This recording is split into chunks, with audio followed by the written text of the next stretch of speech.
Hello viewers, how are you? আশা করি সকলেই ভালো আছেন। মাইক্রোসফট অফিস প্রোগ্রামের সবচেয়ে গুরুত্বপূর্ণ অ্যাপ্লিকেশন মাইক্রোসফট ওয়ার্ড নিয়ে আমরা আলোচনা করতেছি।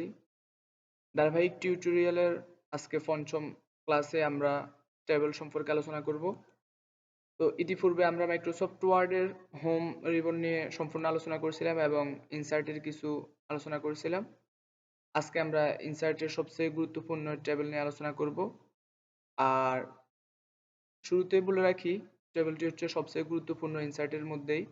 কারণ সবচেয়ে জটিল বিষয়গুলো আমরা যেমন সার্ট করা, ডাটা এন্ট্রি করা, এগুলো আমরা টেবিলের মাধ্যমে করতে হয়। শুধু আমরা অন্যান্য অপশন দিয়ে আমরা এগুলো করতে পারি না।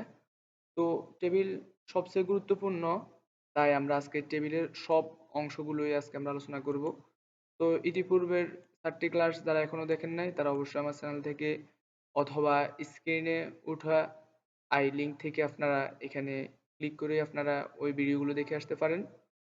তো আমরা আজকে আলোচনা করব টেবিল নিয়ে। আমরা প্রথমেই টেবিলে ক্লিক করব। টেবিলে ক্লিক করার পরে আমরা টেবিল অপশনটি পাবো।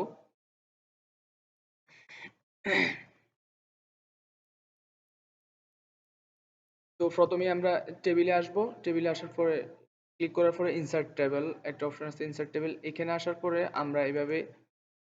আমরা যখন এভাবে রাখবো, মাউস যখন এভাবে ড্র্যাগ করব তখন আমরা দেখব যে আমাদের অটো টেবিলগুলো আমাদের হয়ে যাবে।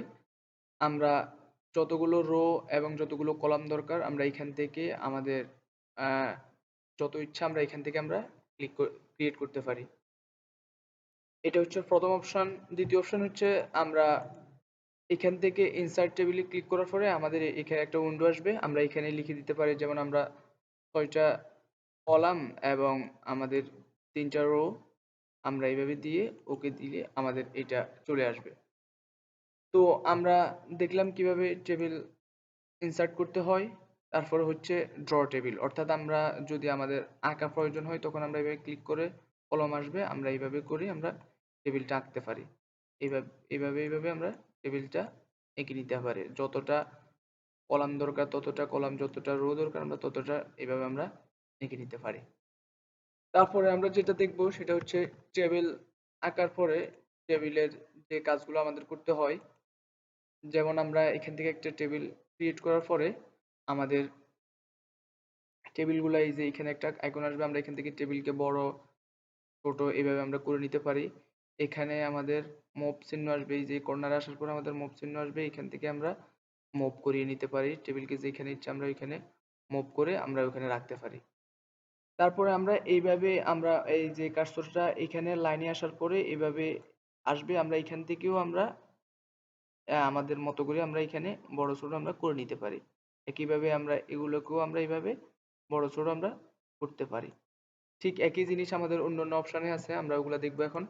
তো এখানে আমরা আসার পরে এখানে প্রথমে টেবিল দেখলাম, তারপরে ইনসার্ট টেবিল দেখলাম, ড্র টেবিল দেখলাম, এক্সেল স্প্রেডশিটে আমরা এখানে ক্লিক করার পরে আমাদের আমরা মাইক্রোসফট এক্সেলে যেরকম আমাদের একটা উইন্ডো ওপেন হয়, এখানেও ঠিক এক্সেলের মতো একটা শিট ওপেন হবে।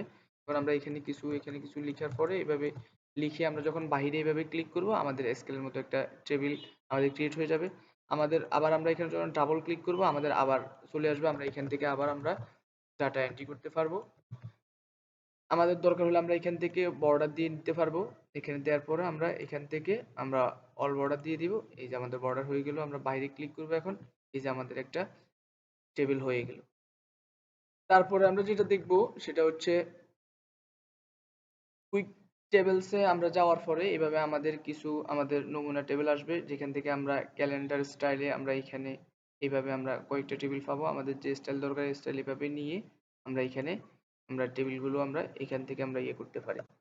এখান থেকে আমরা টেবিলটা আমরা মিনিমাইজ করে আমরা এখান থেকে আমরা এগুলো আমরা ডাটাগুলো আমরা এখানে নিজের মতো করে আমরা বসাতে পারি, বসিয়ে আমাদের একটা টেবিল আমরা প্রস্তুত করতে পারি।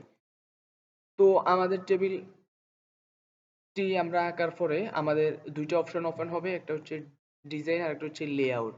সবচেয়ে গুরুত্বপূর্ণ হচ্ছে টেবিলের এই অংশগুলো, একটা হচ্ছে ডিজাইন একটা হচ্ছে লেআউট। প্রথমে আমরা ডিজাইনে যাওয়ার পরে অর্থাৎ আমাদের টেবিলটা আমাদের কোন ডিজাইনে হবে, এই যে আমাদের ডিজাইনগুলো চেঞ্জ হতেছে, এখানে আমরা টেবিলগুলো আমরা ডিজাইন করতে পারি।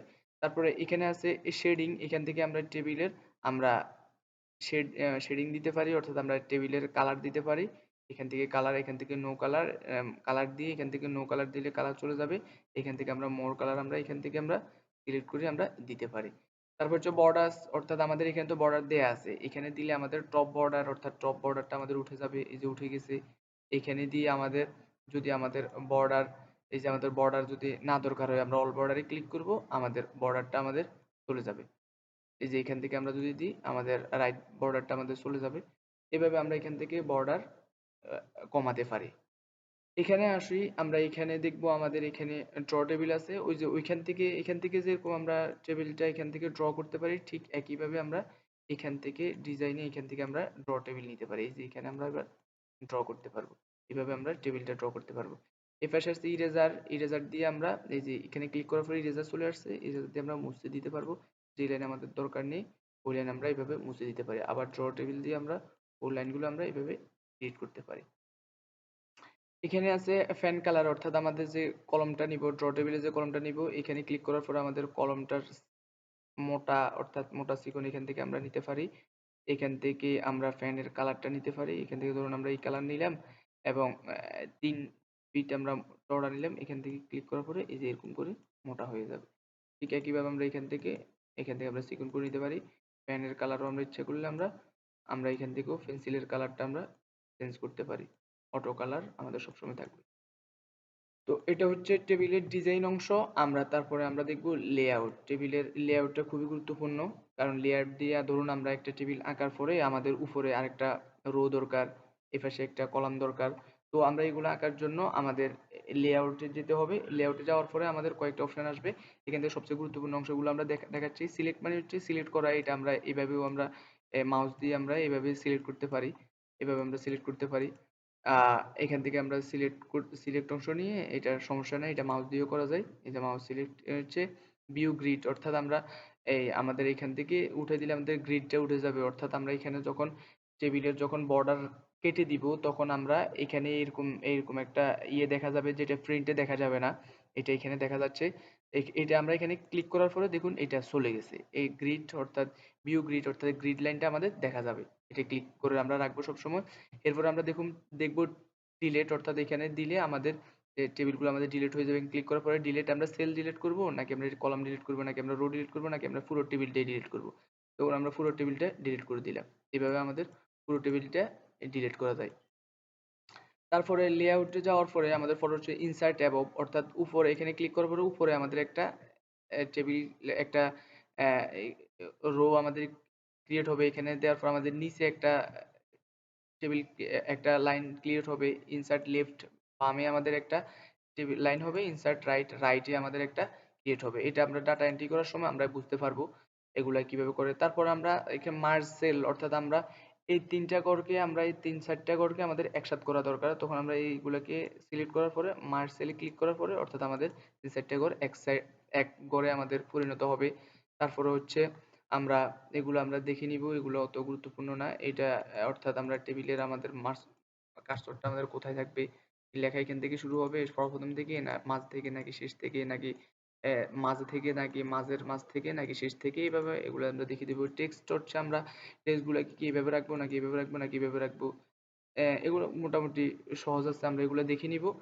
তো আজ এ পর্যন্তই। আমরা দেখলাম টেবিলের A to Z কিভাবে আমরা টেবিল নিয়ে কাজ করব। আমি খুব সংক্ষেপে এটা বলে দিলাম। আপনারা অবশ্যই এগুলা দেখবেন, টেবিলের হাইট, ওয়েট, ডিস্ট্রিবিউট রো, অর্থাৎ এক রো থেকে আরেক রো, এক কলাম থেকে আরেক রো কলামের কতটুকু দূরত্ব হবে, এগুলো আমরা দেখে নিব। মোটামুটি সহজ আছে। তো আজকে এই পর্যন্তই। যারা কিছু সমস্যা থাকলে আমাকে অবশ্যই কমেন্টে জানাবেন। আমি অবশ্যই সেগুলো উত্তর দিয়ে দিব। তো পরবর্তী ক্লাসগুলো দেখার আমন্ত্রণ জানিয়ে আজকের ক্লাস এই পর্যন্তই। আল্লাহ হাফেজ।